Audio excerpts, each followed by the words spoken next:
సూర్యాపేట జిల్లా తుంగతుర్తిలోని MLA camp కార్యాలయంలో మంత్రుల పర్యటన సందర్భంగా సన్నాహ సమావేశం నిర్వహించారు. ఈ సందర్భంగా తెలంగాణ రాష్ట్ర సిద్ధాంతకర్త ఆచార్య కొత్తపల్లి జయశంకర్ వర్ధంతి సందర్భంగా ఆయన చిత్రపటానికి పూలమాలలు వేసి నివాళులర్పించారు. ఈ సందర్భంగా ఎమ్మెల్యే మందుల శామ్యూల్ మాట్లాడుతూ నియోజకవర్గంలో ఈ నెల 22, 24 జరిగే మంత్రుల పర్యటనను విజయవంతం చేయాలని కోరారు. 22 సోమవారం నియోజకవర్గంలోని నాగారం మండలం పనిగిరి గ్రామంలో తెలంగాణకే తలమానికంగా ఉన్న బౌద్ధ క్షేత్రాన్ని రాష్ట్ర పర్యాటక, ఎక్సైజ్, సాంస్కృతిక మరియు పురావస్తు శాఖ మంత్రి జూపల్లి కృష్ణారావు పర్యటన సందర్భంగా విజయవంతం చేయాలని అన్నారు. అదేవిధంగా జూన్ 24న బుధవారం నియోజకవర్గంలోని నూతనకల్ మండలంలో రాష్ట్ర ఉప ముఖ్యమంత్రి మల్లుభట్టి విక్రమార్క విద్యుత్ స్టేషన్ల ప్రారంభోత్సవంతో పాటు పలు అభివృద్ధి కార్యక్రమాలకు శంకుస్థాపన చేయనున్నారని తెలిపారు. నియోజకవర్గంలో జరిగే మంత్రుల పర్యటనను సర్పంచులు, మండల పార్టీ అధ్యక్షులు, మండల కాంగ్రెస్ పార్టీ నాయకులు, కౌన్సిలర్లు, యూత్ కాంగ్రెస్ నాయకులు, మహిళా కాంగ్రెస్ పార్టీ నాయకురాళ్లు, వ్యవసాయ మార్కెట్ కమిటీ చైర్మన్, పిఎస్సిఎస్ చైర్మన్లు, డైరెక్టర్లు, Seva Dal, INTUC, NSUI, social media, గ్రామశాఖ అధ్యక్షులు, అనుబంధ సంఘాల నాయకులు, కాంగ్రెస్ పార్టీ కార్యకర్తలు, అభిమానులు అధిక సంఖ్యలో పాల్గొని విజయవంతం చేయాలని కోరారు. అందుకోసమనే ఇక్కడనే శిల్పాలు ఉన్న అవశేషాలు ఇక్కడ ఉన్నాయి. మరి కొన్ని శిల్పాలు కూడా మనకు ఉన్నాయి. గౌరవనీయులు పాడుగు నరసింహారెడ్డి గారు వచ్చి ఆ పనిగిరి కథ ఏందో చెప్పాలని కూడా మీకు మనవి చేస్తా ఉన్నా. కనుక రేపు జూపల్లి కృష్ణారావు గారు వస్తారు కాబట్టి మనమందరం కూడా అటెండ్ అయ్యి ఆ సభను మనం గొప్పగా జయప్రదం చేసుకోవాలని చెప్పి ఆ పనిగిరి కథ ఏంటి, పనిగిరి కార్యక్రమం అందరూ కూడా మరి దాన్ని మన పాల్గొడి నరసింహారెడ్డి గారు ఈ మన నాయకులందరూ కూడా వివరించాలని మనం చేస్తారు. అందుకోసం వారు ప్రస్తుతానికి 24వ తారీఖు నాడు మీటింగ్ పెట్టుకోమని చెప్పారు. నూతన కల్లా ఎర్రబాడెక్స్ రోడ్లో ఉన్న ఫంక్షన్ హాల్లో ఫంక్షన్ హాల్ మన మండల పార్టీ అధ్యక్షుడు సుధాకర్ రెడ్డి గారి ఆధ్వర్యంలో అక్కడ అంతా సరిచేయమని కూడా చెప్పడం జరిగింది. అక్కడ మినిమం మనం ఒక 5,000 మందిని మొబైల్ చేయాలని నియోజకవర్గ స్థాయిలో 5,000 మందిని మొబైల్ చేస్తే వారికి కూడా అన్ని విధాలు కన్వర్ట్ చేయాలని కూడా మేము అనుకుంటా ఉన్నాం. కనుక ఒక్కొక్క విషయము వానాకాలం కింది మీద అవుతా ఉంది.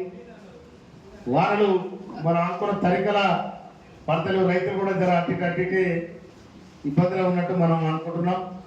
కానీ వానదేవుడు కూడా కుర్రరాని మనం కూడా సంకల్పిస్తా ఉన్నాం. కనుక నేను గ్రామ సర్పంచులకు, గ్రామ శాఖ అధ్యక్షులకు, మండల పార్టీ నాయకులకు, జిల్లా స్థాయి నాయకులకు అందరికి కూడా అన్ని అనుబంధాల అధ్యక్షులకు అందరికి కూడా నేను పేరున హృదయపూర్వక నమస్కారాలు తెలియజేస్తూ తప్పకుండా మనం మళ్ళా నేను మీకు మెసేజ్ వస్తుంది. ఎందుకంటే వారితో మళ్ళీ ఇవ్వాలే కలవమని చెప్పిన నేను వస్తా ఫోన్లో నాకు వాళ్ళ అసిస్టెంట్ నాకు ఫోన్ చేయడం జరిగింది. ఈరోజు సాయంత్రం వచ్చి డిప్యూటీ సీఎం గారు మిమ్మల్ని కలవమని చెప్పిండ్రు. కనుక ఆ టైం ఏందో చూసుకొని తప్పకుండా మన ఈ ప్రోగ్రాం కనుక, ఎందుకంటే ఒక ముఖ్యమంత్రి వస్తున్నట్టు ఈ డెవలప్మెంట్కు కొంత సంకేతం ఉంటుందని నా ఆశ ఉంది. ఎందుకంటే చిన్న రోడ్లు ఉన్నాయి. ఆ చిన్న రోడ్లు కూడా మనం కంప్లీట్ చేసుకోవాల్సిన బాధ్యత ఉంది. ఇవాళ చిన్న రోడ్లే ఇక్కడ అది మొలపల్లి అది 2 కిలోమీటర్లు ఏముంటుంది. ఆ సంవత్సరం వచ్చే కానీ దాంట్లో చూసిన దిక్కులేదు. తర్వాత కొన్ని రోడ్లు అయితే మొత్తం గుంతలు తేలి రాళ్ళు తేలి ఆగవాగా ఉన్నది. అందుకోసం కొన్ని రోడ్లకు కూడా మనం ప్రపోజ్ చేయడం జరిగింది. కనుక రోడ్లు కానీ ఇంకేదన్నా కానీ వాటి పరిధిలో ఉన్నాయి. ఇప్పుడు మన గౌరవ ఉత్తమ్ కుమార్ రెడ్డి సార్ కూడా వస్తారు కాబట్టి వస్తే వారితో కూడా కొంత పని తీసుకోవడానికి నీటిపారుదల శాఖ మరియు సివిల్ సప్లై శాఖ వారి ఆధ్వర్యంలో ఉంది. కాబట్టి ఇవన్నీ చేసుకోవడానికి మనం కార్యకర్తలు, కాంగ్రెస్ పార్టీ నాయకత్వం ఇది బలమైన నినాదాన్ని వారికి వినిపించాల్సిన బాధ్యత మన మీద ఉంది. అభివృద్ధి కార్యక్రమాలలో మనము కొద్దిగా ముందుగానే ఉన్నాం.